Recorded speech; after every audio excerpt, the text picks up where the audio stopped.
जाहिर होता है कि शेखर गुप्ता फ्रस्ट्रेशन का शिकार था। कई जगह नौकरी के फॉर्म भरने के बावजूद भी उसे सिर्फ नाकामयाबी ही मिली। नाकामयाबी मिलने का मतलब ये तो नहीं कि वो एक खूंखार जानवर बन जाए और इतना घिनौना अपराध कर बैठे। सर्कमस्टेंशियल एविडेंसेस किसी भी ऐसे सबूत की तरफ इशारा नहीं करते जिससे क्राइम प्रूफ हो।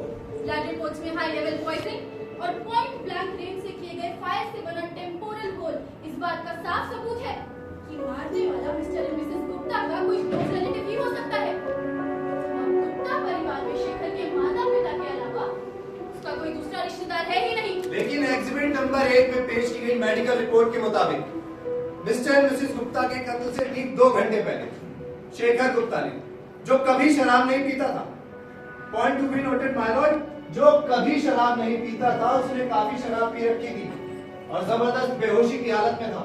एक और घूंट और उसकी जान भी जा सकती थी। ऐसी हालत में कैसे माना जा सकता है कि अपने माता पिता का खून शेखर गुप्ता ने किया है माय लॉर्ड, बिल्कुल किया है। बचपन से ही अपने माता पिता के खिलाफ चलने वाला शेखर गुप्ता उनसे बहुत नफरत करता था। अमीर बनना चाहता था शेखर गुप्ता, लेकिन उसके माता पिता के लिमिटेड रिसोर्सेज हमेशा उसके आगे आए। कम ऑन, रिसोर्सेज लिमिटेड हो या अनलिमिटेड, ये कोई खास वजह नहीं हो सकती कत्ल करने की। और वैसे भी उनके रिसोर्सेज थे क्या? शायद मेरी काबिल दोस्त अदालत को बताना भूल गई। ये सच है योर ऑनर कि मिस्टर गुप्ता के पास आमदनी का कोई पुख्ता जरिया नहीं था। ये दलाल स्ट्रीट में उनकी अच्छी जान पहचान थी। वो लोगों के शेयर्स के लेन-देन का हिसाब करते थे जिससे घर का गुजारा चल जाता था। यानी दलाली करते थे। ऑब्जेक्शन माय लॉर्ड, ऐसा करना कोई गुनाह नहीं है। आजकल लाखों हजारों लोग इस धंधे में हैं। तो मैंने भी कुछ गलत नहीं कहा है लॉर्डशिप। जी हाँ, दलाली करते थे। अपने निकम्मे बेटे और बीवी का पेट पालने के लिए दलाली करते थे। और उनकी पत्नी? मेरा मतलब शेखर गुप्ता की मां से आया होना। माना कि उनके पिता के पास आमदनी का कोई पुख्ता जरिया नहीं था, इसलिए वो ब्रोकर बने। लेकिन क्लाइंट्स को पेमेंट्स, सेंसेक्स के ट्रेंड्स और पैसे के लेन देन का सारा हिसाब किताब शेखर गुप्ता की मां ने खुद संभाल रखा था। काफी लोगों का आना जाना लगा रहता था घर में। योर ऑनर, मुलजिम के पिता हिसाब में कमजोर थे, लेकिन उनकी मां आप लोग के जोड़ तोड़ में काफी माहिर थी। यही वजह थी कि वो अपने पति के बिजनेस में उनका हाथ बटाया करती थी। कोई गुनाह नहीं करती थी। Point to be noted my lord, Shekhar Gupta की मां कोई गुनाह नहीं करती थी। Your honour, counsel for defence क्या कहना चाहते हैं कुछ समझ में नहीं आ रहा। मुझे तो लगता है कि वो केस को सुलझाने के बजाय खुद पहेलियों में ज्यादा उलझ रहे हैं। ये केस अपने आप में एक पहेली है ऑनर। 2 व्यक्तियों का कत्ल हुआ और कत्ल के इल्जाम में एक ऐसे व्यक्ति को फंसाया जा रहा है जो खुद सुसाइडल टेंडेंसीज का शिकार था। योर ऑनर, कत्ल करना सिर्फ एक गुनाह ही नहीं है, एक ऐसा भयानक फैसला जिसे अंजाम देने के लिए अक्सर वहशी दिमाग के साथ साथ अड़ियल जुनून की भी जरूरत पड़ सकती है। He is a cold-blooded murderer, and the law of the country needs to justify that. Okay, I very much agree to it. लेकिन अपराध के पीछे का मोटिव जानना भी तो बहुत जरूरी है honour. Very simple, your lordship.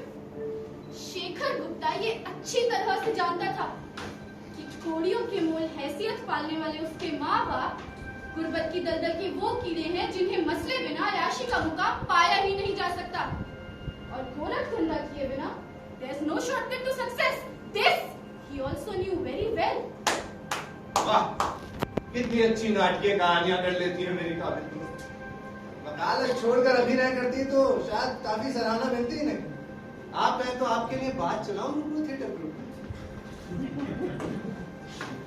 मुझे हैरानी है योर ऑनर कि इतने बड़े कलाकार की संगत में रहने के बावजूद भी मेरी काबिल दोस्त अच्छे नाटककार नहीं बन पाए। Yes, your honor, exhibit number 2 से ये साफ जाहिर होता है कि शेखर गुप्ता एक लोकल कल्चरल ग्रुप का मेंबर है और कई नाटकों में काम भी कर चुका है। योर ऑनर, इस केस का नाटकों से कोई संबंध नहीं है। संबंध है माय लॉर्ड, बहुत गहरा संबंध है। शेखर गुप्ता के साथ नाटकों में काम करने वाले साथियों के अनुसार वो एक वायलेंट कैरेक्टर था। लोअर मिडिल क्लास फैमिली में जन्म, जरूरतें ना पूरी हो पाना और रंगीन ऐशों के आदि शेखर गुप्ता का वजूद कई भागों में बट चुका था। अपनी ब्रोकन इंडिविजुअलिटी को ना छुपा सकने की मजबूरी में वो अक्सर स्प्लिट हो जाया करता था। Yes, my lord, he suffered from multi-dimensional identity, जो उसके माँ बाप के लिए जानलेवा सिद्ध हुई। I'm not impressed. मनगढ़ंत कहानी का रूप दे रही है काउंसिल फॉर क्राउन इस केस को, योर ऑनर। हर एक मुजरिम को ऑब्जेक्शन योर लॉर्डशिप। अभी मुलजिम पर अपराध साबित नहीं हुआ है। I beg your lordship pardon, लेकिन ये भी हकीकत है कि हर एक जुर्म के पीछे एक ऐसी कहानी छुपी होती है जिस पर से पर्दा उठाना बहुत जरूरी होता है। मुलजिम पर ये इल्जाम है कि उसने अपनी माँ को जहर देकर मार डाला, अपने पिता को पॉइंट ब्लैंक रेंज से शूट कर दिया, और अदालत अब तक यही नहीं जान पाई कि उसने ऐसा क्यों किया। Very simple, unemployment, frustration. 30 साल की उम्र हो जाने के बावजूद भी उसे कहीं नौकरी नहीं मिली। अपने बूढ़े माँ बाप का सहारा बनने के बजाय वो खुद उन पर एक बोझ था।